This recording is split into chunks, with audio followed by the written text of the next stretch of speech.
Good morning student. मैं अपनी पिछली क्लास में किए गए प्रॉमिस के अकॉर्डिंग आज आपको आवर सब्सक्रिप्शन टॉपिक का रिवाइज कराऊंगा। तो आवर सब्सक्रिप्शन टॉपिक जो कि कंपनी चैप्टर का एक पार्ट है, उस टॉपिक को और आगे अच्छे से क्लियर करवाने से पहले मैं आपको उसका एक क्वेश्चन समझा रहा हूं।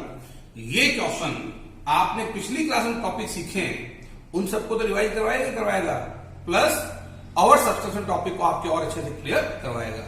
तो देखिए, पहले एक क्वेश्चन लिया मैंने। क्वेश्चन आपकी डीके गोयल बुक का है।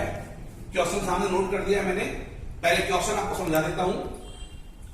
सृजन limited issued ₹10 lakh new capital divided into 100 rupees share eight A premium of ₹20 पर शेयर। यानी सृजन अपनी कंपनी के 10 लाख रुपीज के रुपीज दे रखा है ना, 10 लाख रुपीज के शेयर जो कि 100 रुपीज का एक है, तो आप 10 लाख में 100 को डिवाइड करोगे, नंबर ऑफ शेयर आ जाएंगे। ये नंबर ऑफ शेयर आ गया 10,000। तो कंपनी अपने 10,000 शेयर 20 रुपीज पर शेयर प्रीमियम पर इश्यू करना चाह रही है। Paper as under payment company इस प्रकार से मांग रही है आपसे। कंपनी कहती है एप्लीकेशन पर 10 रुपीज पर शेयर डिपॉजिट करवाओ। अलॉटमेंट में कंपनी 40 रुपीज पर शेयर मांग रही है इंक्लूडिंग प्रीमियम 10। गौर करना, 20 रुपीज प्रीमियम है, कंपनी 10 रुपीज को ले रही है अलॉटमेंट पे और बाकी के 10 कंपनी अगली कॉल में लेगी on first and final call balance. बाकी का जो भी रिमेनिंग बैलेंस है कंपनी सारा का सारा यहां लेगी। तो आपने 100 वाला शेयर 120 में इश्यू किया, कंपनी ने 10 आपसे ले ली एप्लीकेशन पे, 40 आपसे ले ली अलॉटमेंट पे, इसमें 10 प्रीमियम इंक्लूड है यानी 50 ले लिए। रिमेनिंग 70 रुपीज कंपनी आपसे लेगी फर्स्ट एंड फाइनल कॉल पर। ठीक है, फिर आगे देखें। यानी आज देखो कि ये चीज नहीं आ गई। प्रीमियम दो टुकड़ों में आ गया। प्रीमियम का कुछ पैसा अलॉटमेंट पे और कुछ पैसा फर्स्ट एंड फाइनल कॉल पे। ठीक है, over payments on application were to be applied toward sum due on allotment and final call. यानी कह रहा है आपके पास और एप्लीकेशन आई है, तो अगर एप्लीकेशन ओवर आ रही है, ज्यादा आ रही है, इसका मतलब पैसा आपके पास ज्यादा आ रहा है, शेयर आपके पास कम है और एप्लीकेशन आपके पास ज्यादा आ रही है, तो क्लियर बता रहा है कि एप्लीकेशन पर जो एक्सेस पैसा है आपके पास, उस एक्सेस मनी को आप अलॉटमेंट और फाइनल कॉल में एडजस्ट कर सकते हैं। एप्लीकेशन के एक्सेस अमाउंट को आप अलॉटमेंट और फाइनल कॉल में एडजस्ट कर सकते हैं। Where no allotment was made money was to be refunded in full.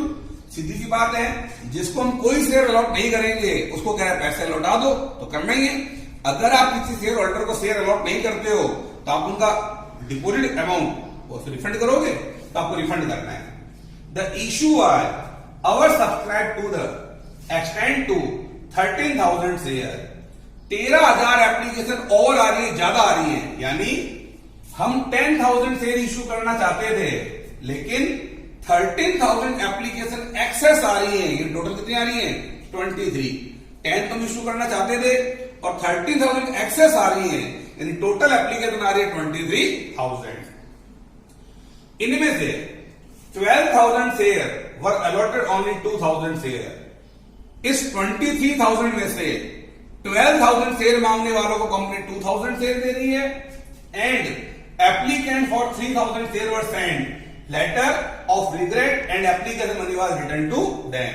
और 3,000 शेयर अप्लाई करने वालों को कंपनी सॉरी कहते हुए एक लेटर भेज रही है और उनका पैसा उनको रिफंड कर रही है। All the money was duly received. कोई एरियर नहीं है, कंपनी को सारा का सारा पैसा मिल गया, आपको जर्नल एंट्रीज करनी है। क्वेश्चन समझता हूं क्लियर हो गया होगा।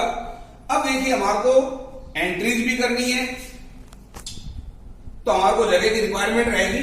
तो मैं इस पूरे क्वेश्चन को शॉर्ट में आपके सामने यहां नोट कर देता हूं। समझने की क्वेश्चन देखिए, 10 लाख रुपीज के शेयर 100 रुपीज का एक, यानी कंपनी अपने 10,000 शेयर इश्यू करना चाहती है। 10,000 शेयर इश्यू करना चाहती है, 100 रुपीज का शेयर है, 20 रुपीज प्रीमियम पर इश्यू करना चाह रही है, यानी कंपनी अपने शेयर 120 में इश्यू करना चाह रही है, जिसमें 100 रुपीज शेयर के और 20 रुपीज प्रीमियम के।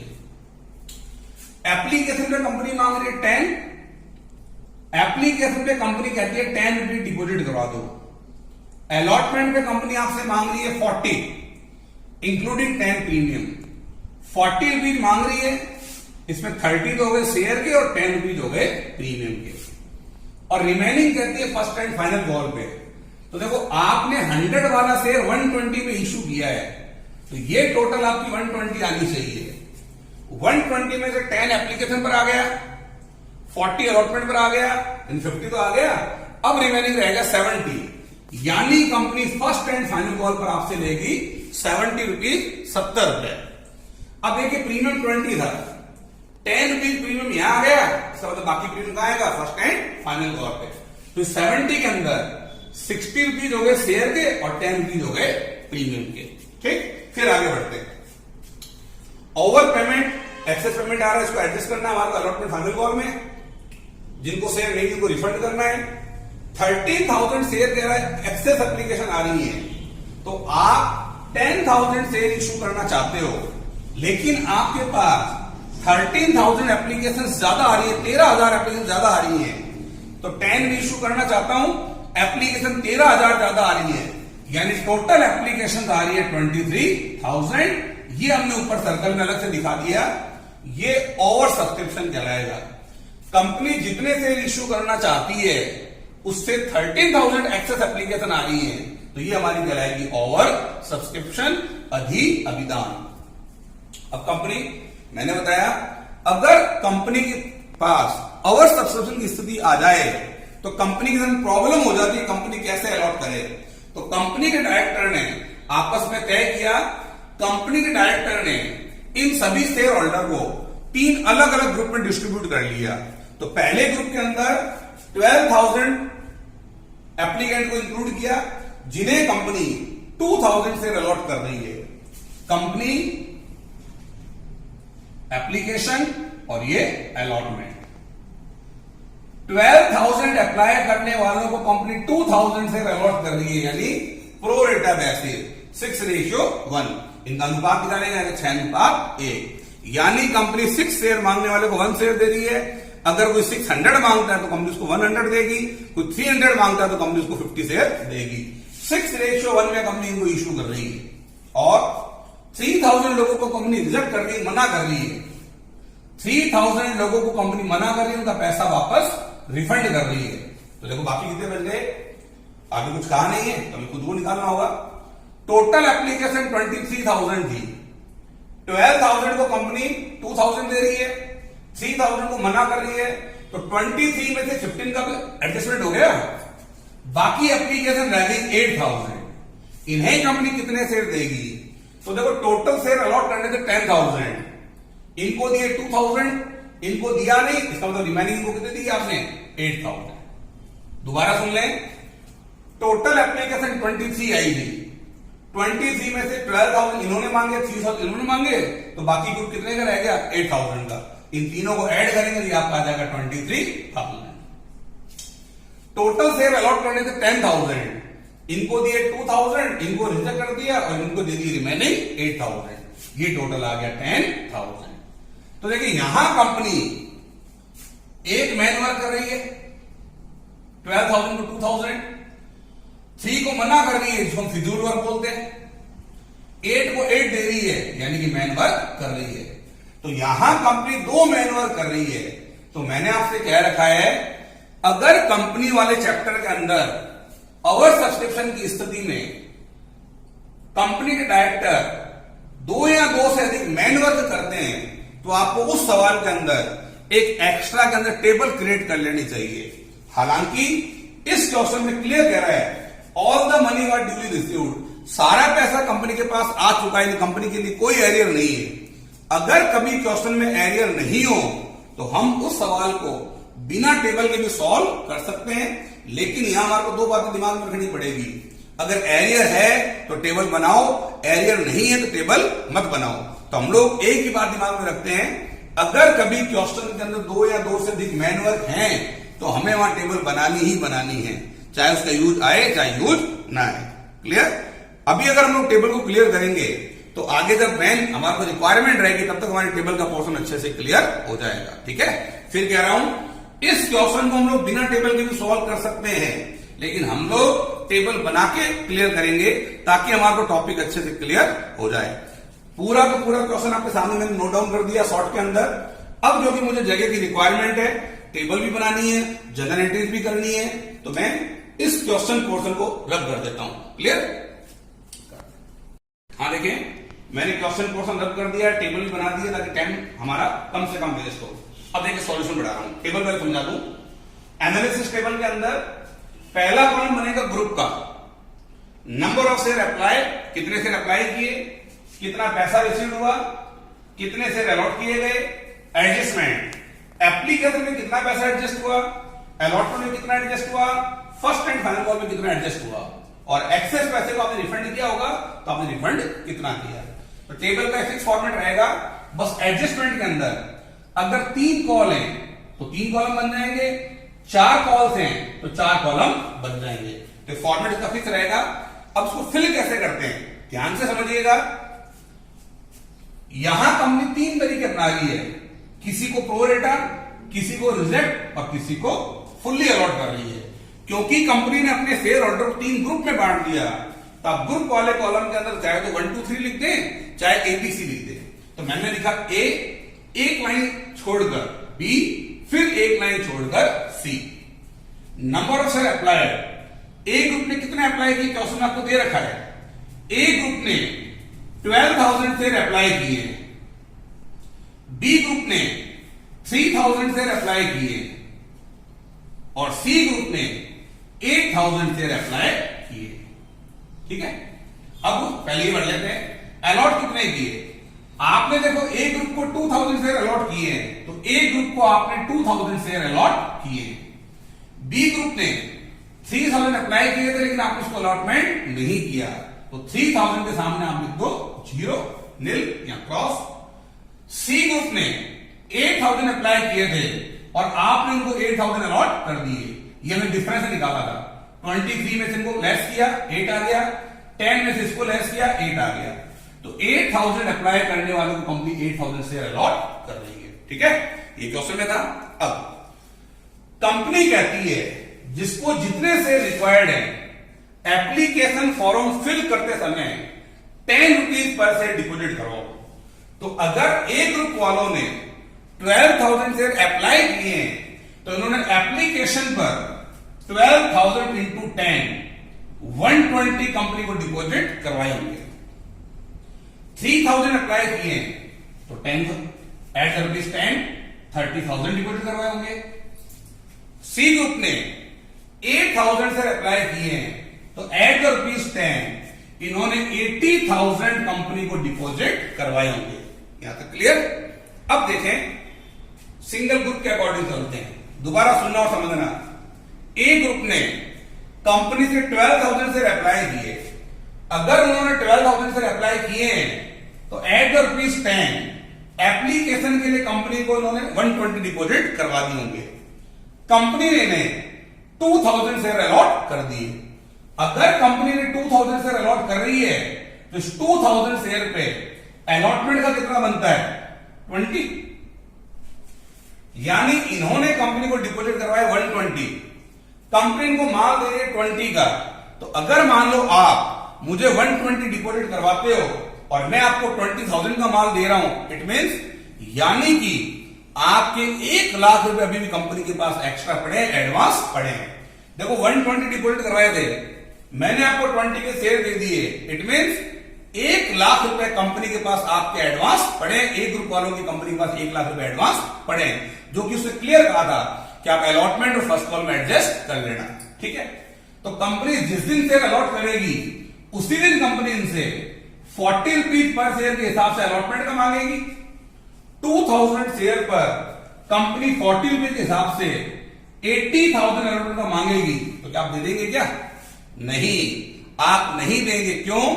क्योंकि आपके 120 डिपॉजिट थे, 20 एडजस्ट हो गए, अभी भी कंपनी के पास आपके 1 लाख रुपए जमा पड़े हैं। अगर कंपनी आपसे 80,000 अलॉटमेंट मांगती है तो आपका क्योंकि पैसा एक्स्ट्रा पड़ा तो आपको कुछ देने की जरूरत नहीं है। 80 को एडजस्ट करने के बाद भी अभी भी आपके 20,000 कंपनी के पास एडवांस पड़े हैं। 120 में से 20 एडजस्ट हो गए, 80 एडजस्ट हो गए, अभी भी आपकी कंपनी के पास 20,000 रुपए एक्स्ट्रा पड़े हैं।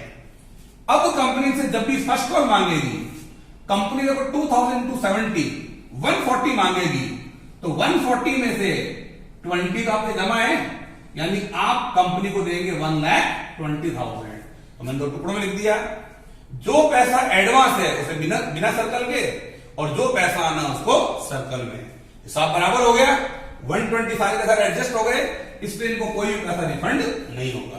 ठीक, फिर सुने, बी ग्रुप ने 3000 शेयर अप्लाई किए थे, जमा करवाए 10 रुपए से 30,000। कंपनी को कोई शेयर अलॉट नहीं कर रही, क्योंकि कंपनी को कोई शेयर अलॉट नहीं कर रही तो कंपनी से एप्लीकेशन नहीं ले सकती, अलॉटमेंट नहीं ले सकती, फर्स्ट कॉल नहीं ले सकती, बल्कि कंपनी इनको इनका डिपॉजिट अमाउंट सारा का सारा वापस रिफंड करेगी। तो 30,000 में बी ग्रुप वालों को वापस रिफंड कर दिए। ठीक है, फिर सुनना और समझना सी ग्रुप की कहानी। सी ग्रुप वालों ने कंपनी से 8,000 शेयर अप्लाई किए कि हमारे को 8,000 शेयर दे दो। तो अगर इन्होंने कंपनी से 8,000 शेयर अप्लाई किए तो इन्होंने कंपनी को 8 into 10 80,000 डिपॉजिट करवा दिए। कंपनी ने 8,000 शेयर अलॉट कर दिए, कंपनी को 8,000 शेयर दे रही है, पूरे दे रही है। तो अगर कंपनी ने 8,000 शेयर दे रही है तो कंपनी से एप्लीकेशन कितना लेगी? 80।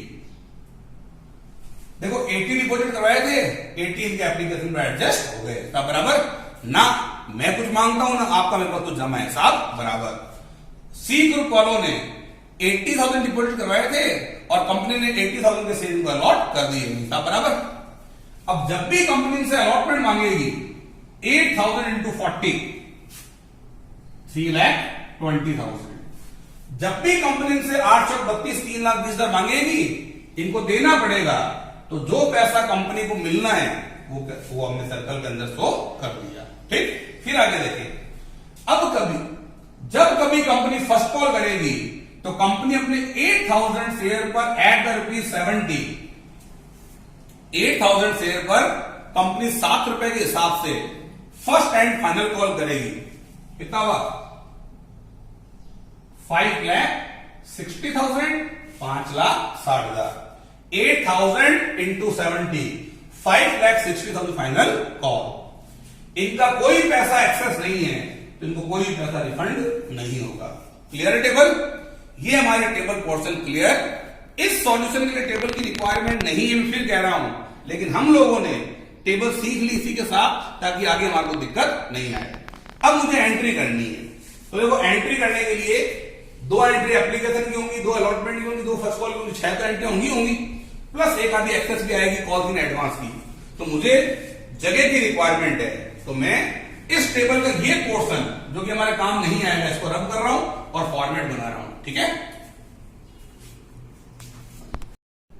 हाँ देखें, मैंने जगह के अकॉर्डिंग फॉर्मेट बना दिया। एंट्री शुरू करते हैं। कंपनी कहती है जिसको जितने शेयर रिक्वायर्ड है 10 रुपीज पर शेयर पर आप कंपनी को डिपॉजिट करवाएं और एप्लीकेशन फॉर्म के साथ जितने शेयर आप मांगते हैं 10 रुपीज पर शेयर के हिसाब से कंपनी के बैंक अकाउंट में डिपॉजिट करवा दें। तो कंपनी के पास 23,000 शेयर आ रहे हैं, एप्लीकेशन आ रही है। कंपनी के पास 23,000 शेयर के लिए एप्लीकेशन आ रही है, तो पहली एंट्री बन जाएगी पैसा आने की 23,000 into 10। याद रखना, ओवर सब्सक्रिप्शन वाले सवाल में पहली एंट्री इससे होगी, बाकी सारी एंट्री इससे होगी। रखना नहीं, समझना है। पहली एंट्री से क्यों होगी? कंपनी ने कहा जिसको जितने शेयर अप्लाई करने हैं 10 रुपीज पर शेयर डिपॉजिट करो, तो लोगों ने 23,000 अप्लाई किए हैं तो पैसे भी 23 पे जमा करवाए होंगे। लेकिन कंपनी को 10,000 अलॉट करने हैं, तो उसके बाद वाली सारी एंट्री 10,000 शेयर से होगी। ठीक है, तो पहली एंट्री बन गई पैसा आने की। बैंक अकाउंट दिया to share application account 23,000 into 10। पहली एंट्री होगी 2,30,000 आने की, 2,30,000 आने की। नंबर 2 हो जाएगी ट्रांसफर की। आवर सब्सक्रिप्शन के अंदर सेकंड वाली एंट्री में थोड़ा चेंज आता है, तो ध्यान से समझेंगे इस एंट्री को। शेयर एप्लीकेशन अकाउंट दिया टू शेयर कैपिटल अकाउंट, ये हमारी फिक्स एंट्री है। एप्लीकेशन जितने से क्रेडिट है आप उतने से डेबिट कर दें 2,30,000। अब वो कैपिटल के सामने वही आएगा जो आपने इश्यू किया है। आपने 10,000 10,000 शेयर इश्यू किए एट द ₹10, तो कैपिटल के सामने आएगा 1 लाख। आपके पास 230 आए थे, लेकिन आपने 230 में से 1 लाख के शेयर इश्यू किए, बाकी बच गया 130, उसका हिसाब दो। आपने 30,000 रिफंड कर दिए, 30,000 रुपए लौटा दिए। तो जिनको कंपनी पैसा लौटा रही है, तू बैंक दिखा दो। बैंक का सीधा सा रूल है, इंक्रीज होगा तो डीआर, डिक्रीज होगा तो CR. Comes in DR, goes out CR. 30,000 company ने रिफंड कर दिए। अब एक्स्ट्रा पैसा 1 लाख जो और बच गया, 230 में से 1 लाख के शेयर इश्यू किए, 30 रिफंड कर दिए, 1 लाख और बच गए। अब इस 1 लाख के अंदर टेबल में देखें, बिना सर्कल यानी एडवांस, बिना सर्कल यानी एडवांस, इस 1 लाख रुपीज के अंदर 80,000 अलॉटमेंट का एडवांस है और 20,000 फाइनल कॉल का एडवांस है। 80,000 अलॉटमेंट का एडवांस है और 20,000 फाइनल कॉल का एडवांस है। तो यहां आ जाएगा शेयर अलॉटमेंट। 80,000 अलॉटमेंट का एडवांस है और फाइनल कॉल का देखो 20,000 एडवांस है। तो अलॉटमेंट के एडवांस को हम लिख देंगे अलॉटमेंट का एडवांस को लिख देंगे सीधा अलॉटमेंट खाते में ट्रांसफर कर देंगे। अलॉटमेंट का एडवांस हम लोग सीधा अलॉटमेंट खाते में ट्रांसफर करेंगे। क्यों? क्योंकि जिस दिन कंपनी शेयर अलॉट करती है उसी दिन कंपनी आपसे अलॉटमेंट का पैसा मांग लेती है। तो अलॉटमेंट का अगर कोई एडवांस है तो सीधा अलॉटमेंट खाते में जाएगा, लेकिन कॉल का अगर एडवांस है तो कंपनी ने फर्स्ट कॉल भी की नहीं है। कंपनी हो सकता है आफ्टर 2 मंथ, आफ्टर 3 मंथ, जब भी कंपनी को रिक्वायर्ड होगी कंपनी तब फाइनल कॉल करेगी। तो कॉल्स का अगर एडवांस है तो हम उसे लिखेंगे कॉल से एडवांस। कॉल से एडवांस 20,000। फिर कह रहा हूं अलॉटमेंट का एडवांस अलॉटमेंट खाते में ट्रांसफर कर दो। कॉल्स का अगर एडवांस है तो उसे हम लिखेंगे कॉल से एडवांस। ये 230 का हमारा हिसाब कंप्लीट। कंपनी के पास 23,000 शेयर पर एट द ₹10 230 आए थे। 230 में से कंपनी ने 10,000 शेयर इश्यू कर दिए, 10 वाले 1 लाख के शेयर इश्यू कर दिए। 3,000 लोगों को रिफंड कर दिया, 30 से रिफंड कर दिया। बाकी एक्सेस 1 लाख 80,000 अलॉटमेंट के लिए रख लिए और 20,000 फर्स्ट कॉल के लिए रख लिए। तो अलॉटमेंट का एडवांस अलॉटमेंट खाते में जाएगा। फर्स्ट कॉल का अगर एडवांस उसको लिखेंगे कॉल से एडवांस। तो ये एंट्री में हमारा बस चेंजेस है। अब बाकी सारा काम पहले की तरह ही होगा। फिर से देखें आगे। अब कंपनी आपसे मांगेगी अलॉटमेंट, तो 40 रुपीज के हिसाब से 10,000 शेयर पे अलॉटमेंट मांगने की एंट्री बनेगी। शेयर अलॉटमेंट अकाउंट दिया to share capital account, premium भी है तो यहां आ जाएगा to security premium. Company 40 rupees के हिसाब से टोटल कॉल करेगी 4 लाख, जिसमें 30 रुपीज तो शेयर का है, यानी 3 लाख तो हो गए शेयर के, और 10 रुपीज प्रीमियम का है, यानी 10 रुपीज इंटू 10,000, ये आ गया 1 लाख सिक्योरिटी प्रीमियम का। ठीक है। अब पैसा आने की चौथी एंट्री बन जाएगी पैसा आने की। Bank account DR to share allotment account. देखो 4 लाख आपने मांगे अलॉटमेंट पे, 80 तो पहले आए गए, बाकी 320 आए। टेबल देख लो, कुल मिला के अलॉटमेंट के बनते हैं 4। 80 तो एडवांस है, बिना सर्कल यानी कि एडवांस है, बाकी 320 कंपनी के पास आना था। कोई एरियर नहीं है, यानी कंपनी के पास 3,20,000 आ रहे हैं। 4 लाख मांगे थे, 80,000 एडवांस है, 3,20,000 कंपनी के पास आ रहे हैं। अब कंपनी करेगी first and final call. Share first and final call account दिया टू शेयर कैपिटल अकाउंट, यहां भी प्रीमियम है तो आ जाएगा टू सिक्योरिटी प्रीमियम। 70 रुपीज के हिसाब से 10,000 शेयर पर कंपनी 7 लाख रुपीज की कॉल करेगी, जिसके अंदर 60 रुपीज तो शेयर का और 10 रुपीज प्रीमियम का है। तो 60 रुपीज के हिसाब से 6 लाख तो हो गए शेयर के और 10 रुपीज के हिसाब से 1 लाख हो गए प्रीमियम के। तो कुल मिला के कंपनी 7 लाख मांग रही है, 6 लाख शेयर का और 1 लाख प्रीमियम का। ठीक है। अब सुने, फाइनल कॉल पे आपने 7 लाख रुपीज कॉल किए हैं, लेकिन 20 तो एडवांस है, तो जिसका पैसा एडवांस है दोबारा थोड़ी देगा, तो आपको इस एडवांस की रकम को एडजस्ट करना पड़ेगा। तो कॉल्स इन एडवांस क्रेडिट का आइटम है, इंक्रीज होगा तो सीआर, डिक्रीज होगा यानी एडजस्ट करेंगे तो डेबिट में आ जाएगा। तो एंट्री बन जाएगी calls in advance account DR to share final call, यानी 20,000 फाइनल कॉल के एडवांस हमने फाइनल कॉल के अंदर ट्रांसफर कर दिए। आपने 7 लाख मांगा था, 20,000 तो एडवांस है, बाकी 6,80,000 कंपनी के पास आना है, कोई एरियर नहीं है, फर्स्ट कॉल पे कोई एरियर नहीं है, तो पैसा आने की एंट्री बन जाएगी bank account DR to share final call. 7 lakh मांगा था, 20 एडवांस है, तो 6,80,000 कंपनी के पास आ रहा है, कोई एरियर नहीं है, कंप्लीट। अब देखें अलॉटमेंट का जो एडवांस था हमने सीधा उसको अलॉटमेंट खाते में ट्रांसफर किया था, इसलिए इस 80,000 को एडजस्ट करने की एंट्री हमारे को करनी नहीं पड़ी, हमने सीधा ही लेस करके दिखा दिया। फॉर्म में से 80 लेस का 320 हमने एंट्री कर दी। लेकिन फर्स्ट कॉल के एडवांस को क्योंकि हमने कॉल्स इन एडवांस खाते में ट्रांसफर किया था, तो कॉल्स इन एडवांस हमारा लाइबिलिटीज है, हमें फर्स्ट कॉल के बाद एडवांस की रकम को एडजस्ट करना पड़ेगा, तो यहां हमने इस एडवांस को एडजस्ट करने की एंट्री अलग से करके दिखाई है। ठीक है, अगर हम चाहते तो कंबाइंड एंट्री भी कर सकते थे, bank account DR, call in advance account DR to share final call, complete. ये आपका आज का अंडर सब्सक्रिप्शन टॉपिक का क्वेश्चन कंप्लीट, जिसके अंदर शेयर प्रीमियम पर इश्यू हुए थे, टेबल का सवाल था, सिक्योरिटी प्रीमियम 2 टुकड़ों के अंदर था, कुछ पैसा अलॉटमेंट, कुछ पैसा फर्स्ट एंड फाइनल कॉल पे, और सब्सक्रिप्शन भी था। तो ये आपका टॉपिक मैं यही कंप्लीट करता हूं। इस टॉपिक के और भी क्वेश्चन मैं आपको अगली क्लास में जरूर कराऊंगा, ताकि आपको ये टॉपिक अच्छे से क्लियर हो जाए। Okay, bye.